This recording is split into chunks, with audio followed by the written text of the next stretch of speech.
Welcome everybody to the session of chemistry. In this session we are solving exercise problems जहाँ पे हमने exercise का first, second और third part देखा था. In the fourth part we are solving problems. So let's begin. The first problem A states that what is the ratio of molecule of 1 mole of NH3 and 1 mole of HNO3. So, ratio of 1 mole of NH3 to 1 mole of HNO3 कितना होगा? Number of molecules. So for this thing it is very simple that in every 1 mole we do have Avogadro's number के जितनी quantities of atom और molecule. As ये molecule है तो 6.022 into 10 to the power 23 NH3 के molecules होंगे 1 mole में, और 1 mole HNO3 में भी 6.022 into 10 to the power 23 molecules होंगे. तो ये 1:1 का रेशियो देगा. Hope so it is clear. Moving on to the second question B. ये कहता है कि calculate number of moles of hydrogen in 0.448 liter of hydrogen gas at STP. So यहाँ ये STP और ये डाटा इम्पॉर्टेंट है. सॉल्व करते हैं. हाइड्रोजन की केस में स्टैंडर्ड इक्वेशन फॉर्म करेंगे जहाँ पे मोल और लीटर इसका कन्वर्शन है. तो 1 मोल ऑफ हाइड्रोजन गैस में एवोगैड्रो नंबर जितने हाइड्रोजन के आइटम होंगे, और ये जो हाइड्रोजन के आइटम एवोगैड्रो नंबर जितने होंगे ये गैशियस वॉल्यूम के लॉ के हिसाब से 22.4 dm³ में होंगे. That is 1 litre. Okay, so 1 litre is equal to 22.4 dm³. ये ध्यान में रखना ज़रूरी है. अब इस सर्कमस्टांसेस के हिसाब से हम ये कह पाएंगे कि 1 मोल मतलब 22.4 1 dm³ is 1 liter, that is 22.4 liters. So x moles होंगे किसमें?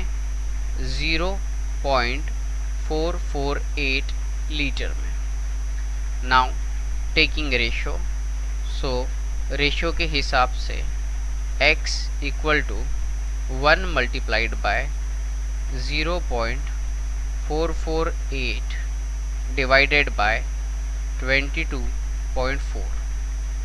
सिंप्लीफाई करें तो ये होगा 1 इंटू 448.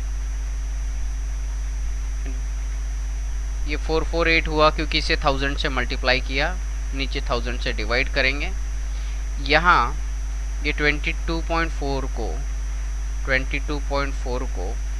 10 से मल्टीप्लाई किया तो ये 224 हो चुका, और फिर यहाँ पे 10 से डिवाइड भी करना होगा.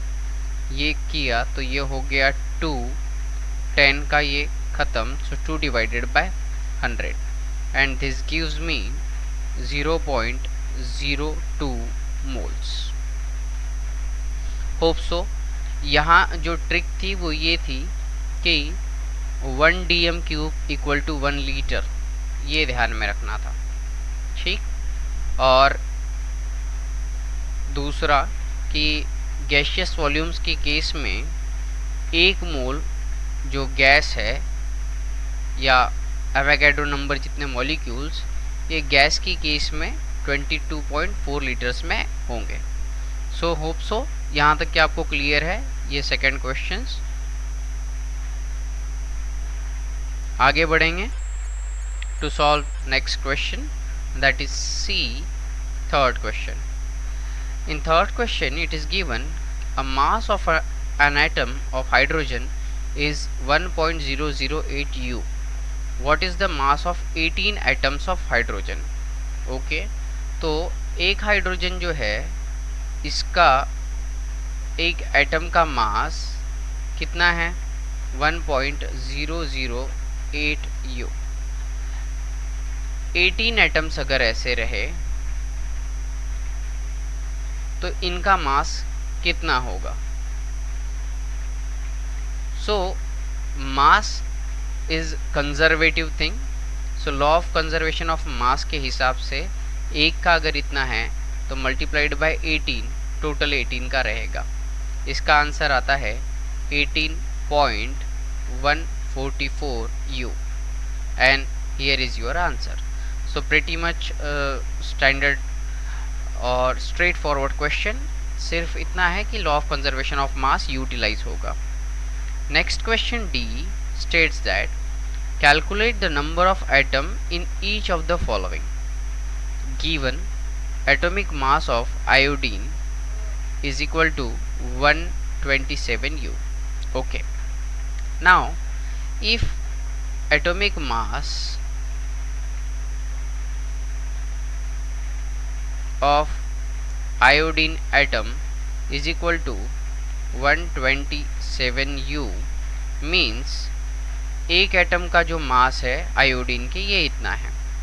अब पता करने के लिए कहा है नंबर ऑफ एटम्स, तो पहली केस में when we have 252 U iodine, so 127 U का एक, तो यहाँ से 252 के 2 एटम्स। सो हियर यहाँ से ये वाली चीज़ क्लियर हुई, 2 एटम्स।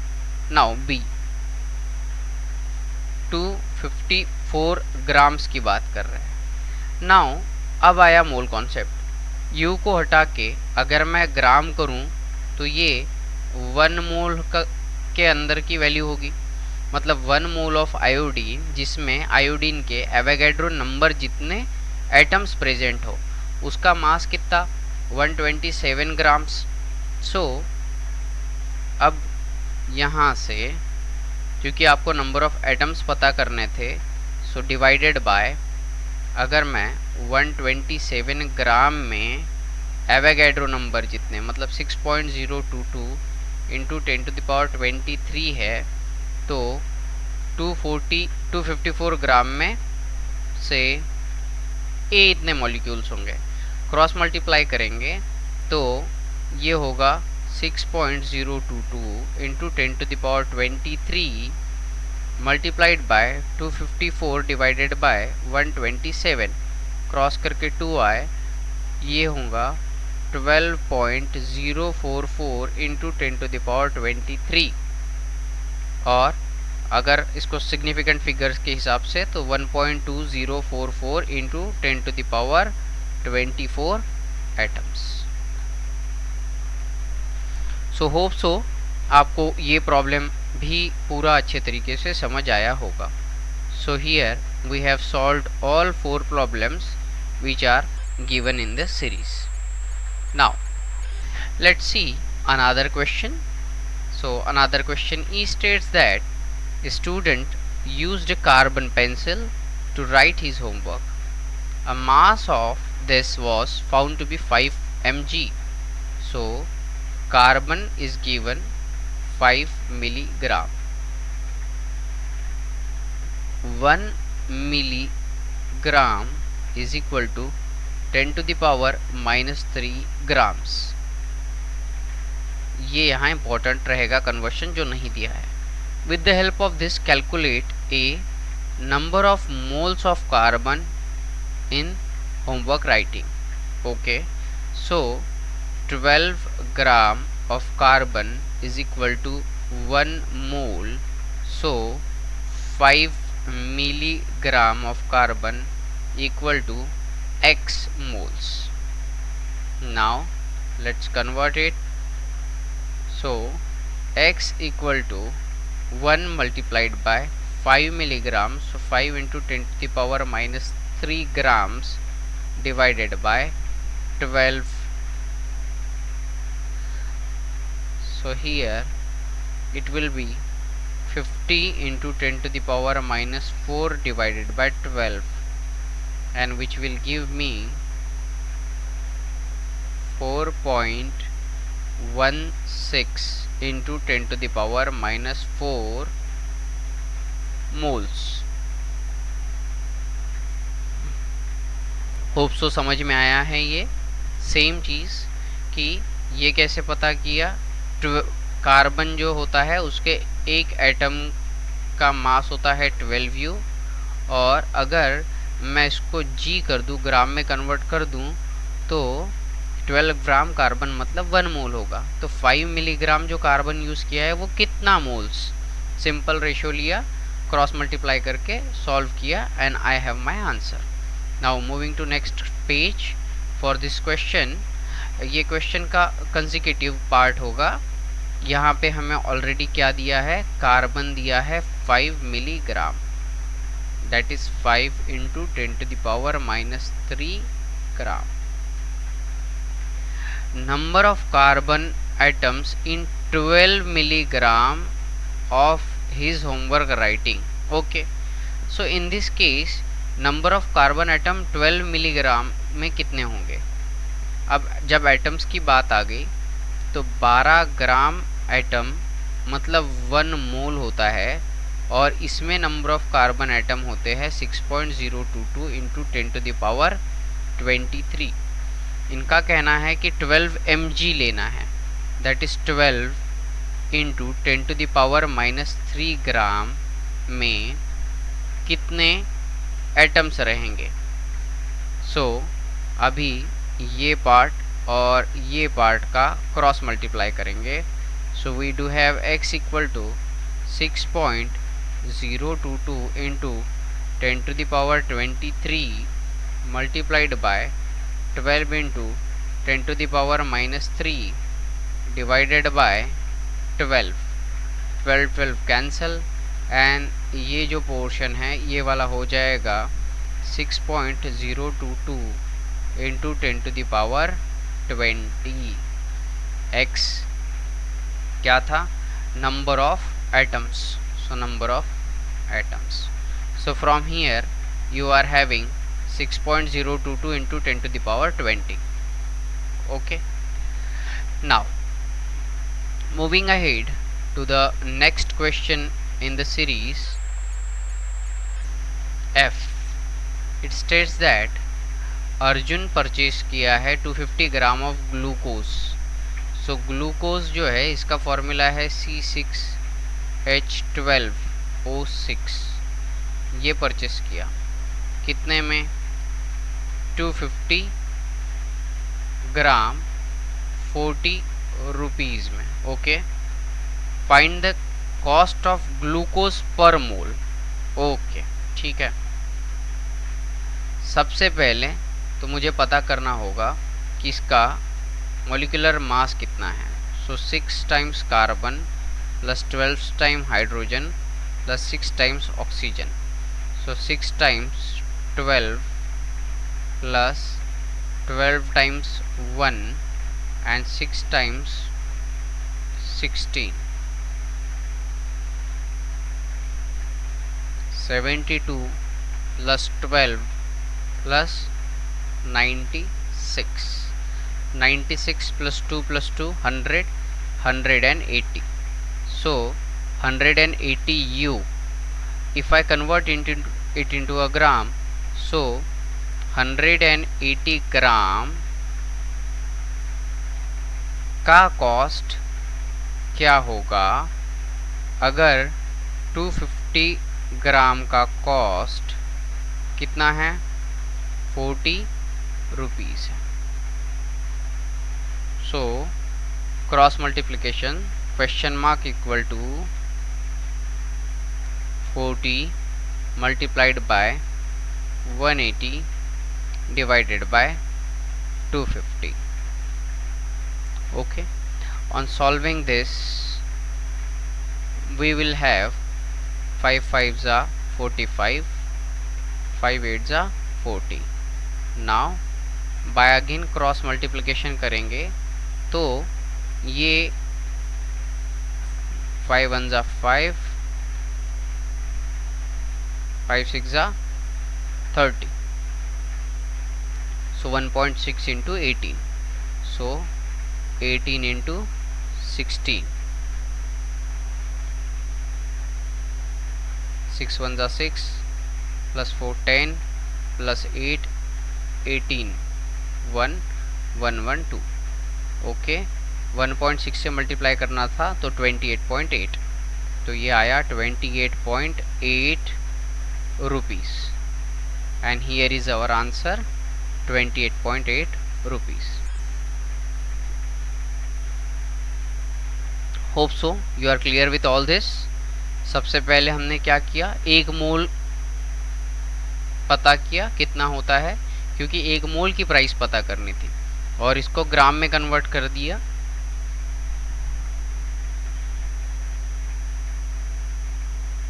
नेक्स्ट क्वेश्चन हम लोग देखते हैं यहाँ से। नेक्स्ट क्वेश्चन जो है ये बुक में ऑलरेडी जो दिया है उसी तरीके से आइसोटोप से जुड़ा हुआ क्वेश्चन है। So G states that natural isotope of boron 10 is 19.60% और यहाँ जो 11 है ये 80.43% है। एग्जैक्ट आइसोटोपिक मास जो है ये 10.13 और 11.009 है। Average atomic mass of boron calculate करना है। So here you will have simple calculation कि 10.13 मास रहा किसका, 19.60% का, प्लस इसके बाद 11.009 यूनिट्स मास रहा कितने परसेंट का, रिमेनिंग 80.40% का। ये तो टोटल 100% जितना भी अवेलेबल होगा उसका मास है, इसीलिए डिवाइडेड बाय 100 करेंगे तो हमें एवरेज मास यहाँ से मिल जाएगा। So you can solve this question, but again if you still have doubt you can ask me. Next question H is very simple, that is convert the following degree Celsius temperature into degree Fahrenheit. So for Fahrenheit we had very simple formula, that is 9/5 degree Celsius plus 32। now हमें दिया है following degree Celsius को Fahrenheit में convert करना है, तो 40 degree Celsius को अगर कन्वर्ट करना होगा तो 9/5 40 degree Celsius plus 32, it gives me 8, that is 72 plus 32 and that is 104 degree Fahrenheit. So my first answer is here. Another is 30 degree Celsius, so again 9/5 30 plus 32, so 5 6 are 30, 54 plus 32 and it gives me 86, so 86 degree Fahrenheit. So here is the answer for question number H. Moving on to the next question. Calculate the number of moles and molecules of acetic acid in 22 gram of it. So acetic acid is given. First of all we must know what is acetic acid. So HCOOH, this one is came from ant and ant को Formica भी कहते हैं, इसीलिए ये है आपका formic acid.